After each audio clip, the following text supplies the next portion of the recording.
I bet your desktop doesn't look this good. Well, in this video, I'm going to show you how to make it look this good. Stay tuned.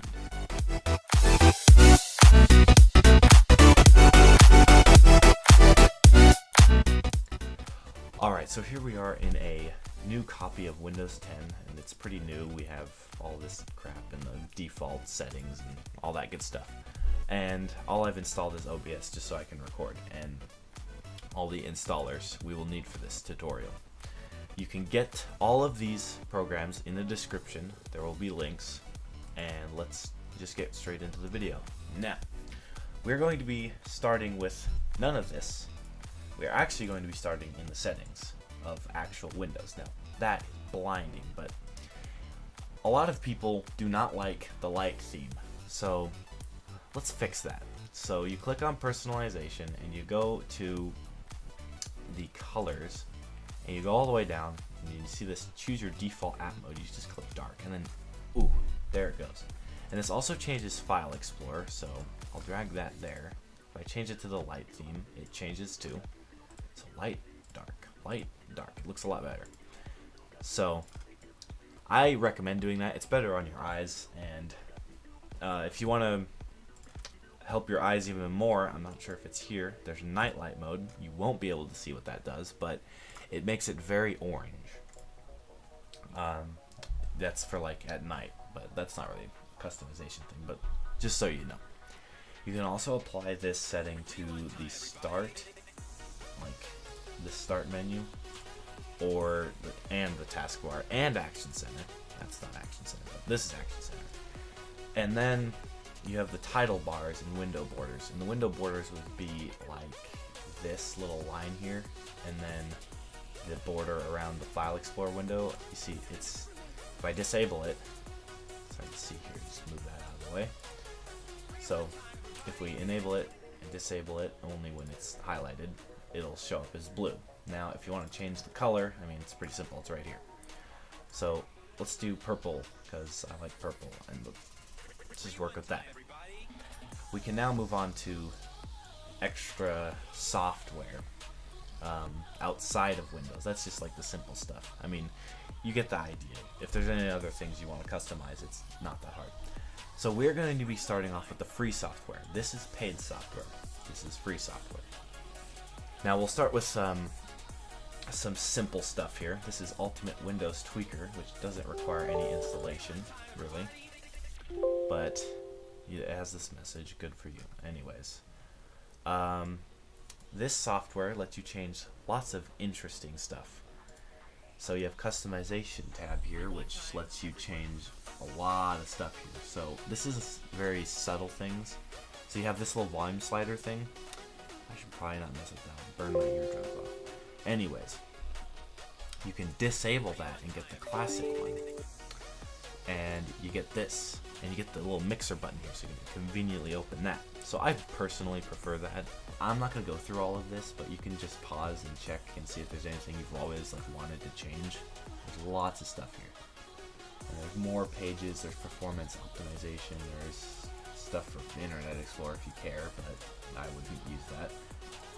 There's, you could search for tweaks, so like taskbar, get everything highlighted with taskbar in green. But anyways, that's that program. I'm not going to go into too much detail with these two programs because it's just mostly a ton of settings.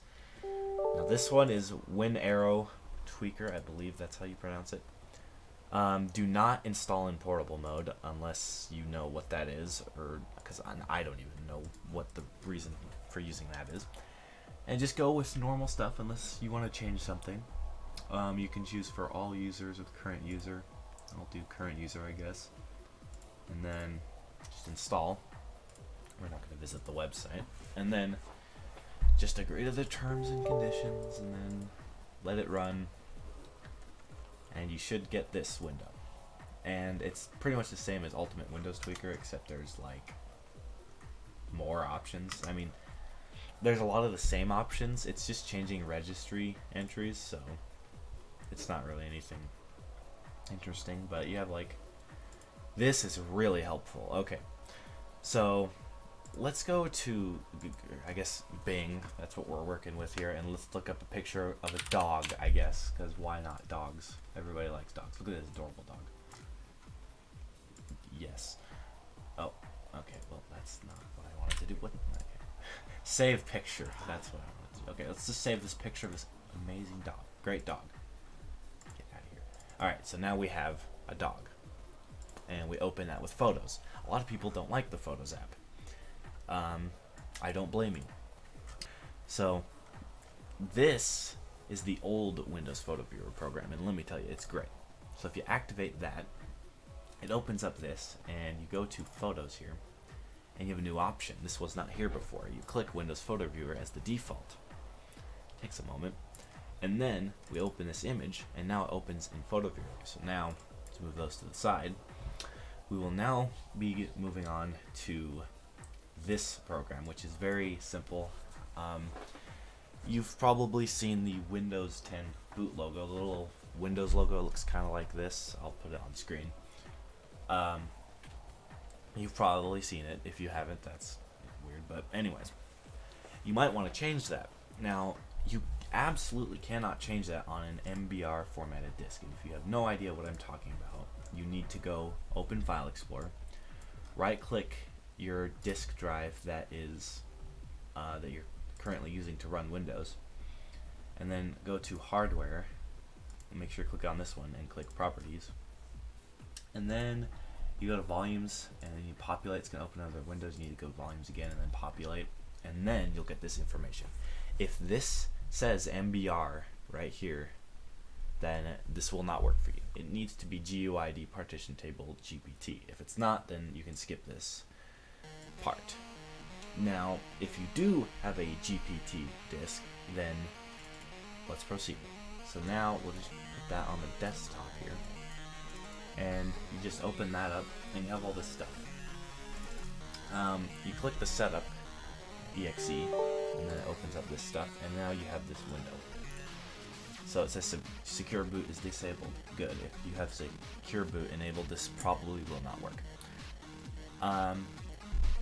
Now, you do Install, Upgrade, Repair, and Modify. So you tap I on your keyboard, whatever, and then this opens up. It gives you information on how to do this, and then you have this image here, which I don't know how it got that image, but interesting. We have the image, and you just close that, and it's already been saved. So now it says HackBGRT is now installed. Press any key to quit. Close that. So now your boot logo will be custom. Alright, so now the next thing we're going to be doing is Rainmeter. Rainmeter is pretty amazing. So you just do, again, we have portable installation. Don't do that unless you know what it is, what it does. If you're on 32-bit operating system, which you can go to Control Panel and open up System, you have that information. Usually it's right there, 64-bit operating system. So if you have 64-bit, then you do check this. So you definitely want to launch this on startup. I don't know why you wouldn't, but if you don't, then uncheck it, I guess, and then just install it. Click Finish, and this stuff comes up. You have Welcome to Rainmeter. You're not going to use probably any of the default stuff, but where you're going to get new stuff is from DeviantArt. And if we go to DeviantArt, it's a website that has a bunch of art on it. Stuff. So you're going to look up, this is Rainmeter, so you look up Rainmeter in the search, and you get all this stuff. Alright, after sifting through the absolute terrors of DeviantArt, I found a clock. We'll try this out, and just open that up. And it does open automatically, so you just install it. And whoa, neato. Now I'm just going to close this. You'd right click it and click Unload Skin. Like all this, you don't want the default stuff, unless you do. You unload that. Now it won't show up over other windows, it just does that like the first time you install it.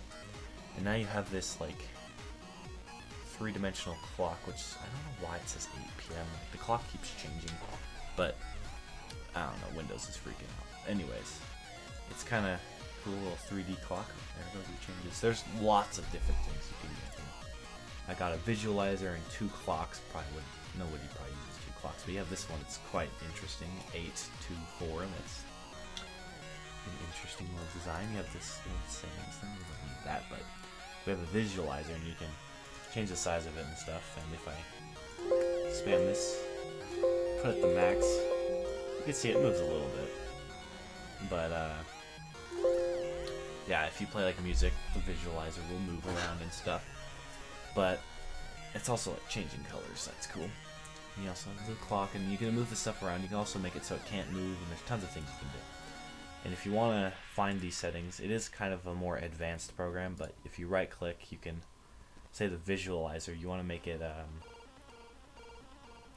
well, let's see, there's lots of things you can do. You can make it so you can't drag it, so now I can't move it. It won't move at all. So you can do lots of other things.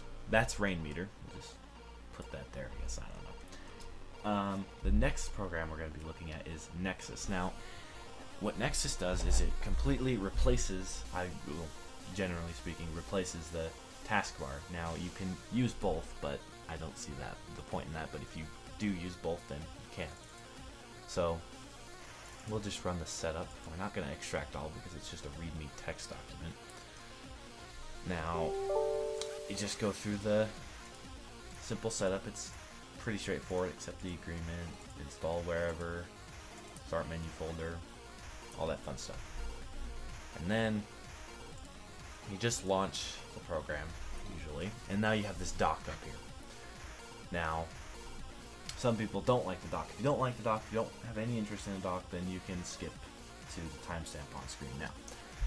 And if you do like the dock, then keep watching. So we have a dock.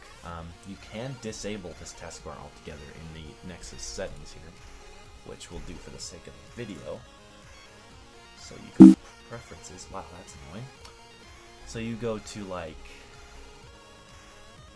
that's probably in advanced or general or somewhere around here. So you would hide Windows taskbar. So now the taskbar's gone, you cannot access it no matter what you do. And now you're just, that's a nice sound. You can disable the sounds and stuff if you don't like them. There's lots of customization you can do for these programs. I'm just kind of giving you a basic idea of what's going on here. Okay, so here is the Nexus dock in action after customizing it a lot. You can also have multiple docks, like here's one up here and one on the side that kind of acts like the charms bar from Windows 8. It's kind of a remake of that. But you'll need to get the ultimate version, which does cost money to be able to do that. But we'll just use the one on the bottom as an example. So this is a customized version, and if I open something like paint.net, you'll see that it just opens up and I can minimize to it and I can open it. So it does replace the taskbar, and there's lots of customization, but if you want to see how to customize it, I'd recommend watching a different video because it would take me too long to explain it in this video. Okay, so now that we've done that, we can move on to the next program, which is, let's see, I think we've covered all the free stuff, so we're going to move on to the paid stuff. So let's do the Steam one first, because I think that would be the best. So, it's not Steam itself. We do need Steam to do this. So, you need to install Steam. If you don't have Steam already, that's kind of surprising, but some people don't have Steam. Steam is just for games mostly, but it also supports software and stuff. Okay, so now that we're in Steam, I'm going to go to the library. Well, actually, no. We're going to go to the store. Now, this is a paid program. It's called Wallpaper Engine, and it's for, like, wallpapers that are animated. It's pretty awesome. So, okay, so I am aware that there are other tools for custom animated desktop backgrounds. However, I have tried them, and they are not good. they're bad on performance and they are just laggy, so I don't recommend them. This is the best you can get, but you can try the other ones, maybe you'll have a better experience, but I just recommend Wallpaper Engine. You'll have to buy it from the store, and once you do that, you'll need to install it, obviously, and just go through the setup and then finish. It won't take that long unless your internet is absolutely terrible. Looking at you, Ben. Anyways, so choose your language. I would assume you're English because I speak English. I don't know anyone else who's watching the video. Anyways, choose your quality. So low would be for people with like low end, like CPU or whatever, or graphics cards or whatever else. So I'm gonna do high because I'll be fine. And then you're gonna want it to automatically start with. You can also do that and automatically start with Windows. Adjust Windows color, that's also a thing, but we'll do that for the sake of the video. And then all done. And now, this should install all of my wallpapers that I've actually downloaded. But like, you have this one, for example. It's animated. And you have this animated background, and it's pretty nice, I guess, if you like animated backgrounds. Now we will go to the next program, which is called Falcon X. It's very simple. It's another paid one. Now just run the setup and install it. And once that's finished, it will center your taskbar icons. I personally do not like having them on this side because I'm like OCD, so I think it's nice to, just kind of center it and then you have everything where you want it. So I think that program is really nice. Our final program is Start Us Back. Now there is an alternative to this called Classic Shell, and if you want to use Classic Shell, you can follow a tutorial on that, but we will be using Start Us Back because personally I prefer this program. So we're going to install from me because there's no other users. It's going to mess with some of the stuff here. It'll be fine. Now we will configure Start Us Back. Now this is just a trial, so 30 days left. I purchased the full version, but it's only like $3. Now there are lots of things you can do here. I think personally a really cool thing to do is, this messes with a lot of like the other programs, so you'll have to restart, like Falcon X will have to restart, so we'll run that at startup, to exit, and then for now we'll keep that closed, but you get the idea. So we can change the taskbar here. Actually, you have to enable it. We can have a custom start menu. So you've seen this is not the original start menu. We can use the Windows 10 style one here, and we can change the colors of it. So personally, I like to go very dark, and then I think for the taskbar we can just go boom like that, and we'll make it clear. So now the taskbar is completely transparent, and to show you, we'll open up Wallpaper Engine here. Okay, so we've gone with this aesthetic thing, and you can tell that the taskbar has just become completely transparent. So I think that's pretty cool. So if you change the background, Windows will change the colors because I changed it to do that. You can always turn it off if you don't like it, but we have the little start menu here. We have it on blur. We can make it completely invisible. And now it looks like this, or we can make it clear, which is kind of hard to look at. I wouldn't recommend doing that, so I'd make it like a little bit not transparent, like 60 something there. And that looks a lot better. So you can do that. You can do whatever you want. There's tons of customization options here. You can change this. We won't get into a lot of these, but it's just the general style here. So we can also change the style to be like Windows 7. That actually looks pretty good. So I'd change this down a bit. Probably like 15%, nothing crazy. So you got this Windows 7 style. If you miss Windows 7, you can go for that style. Even the taskbar looks like Windows 7. It's pretty impressive.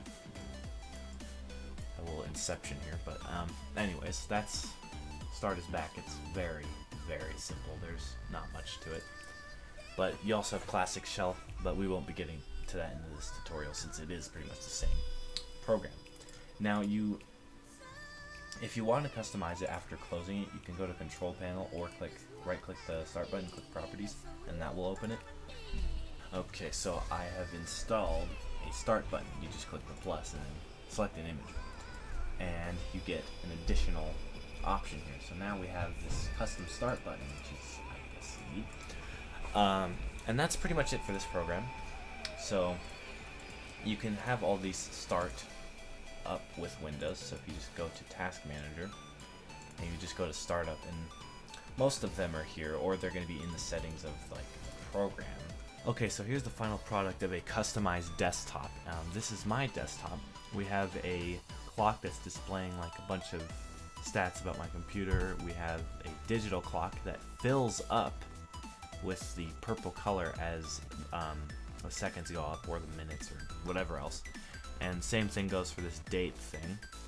Of course, I have the animated background, and finally I have my visualizer. Now on the taskbar side of things, we have the centered taskbar icons, custom start button, and the start menu. So that's it for desktop customization. And of course you have the other tweaking programs, but yeah, that's pretty much it. So if you like this video, you could like it. It's optional. But you could also subscribe. But before you subscribe to me, subscribe to PewDiePie, and then subscribe to me. And that's it for this video.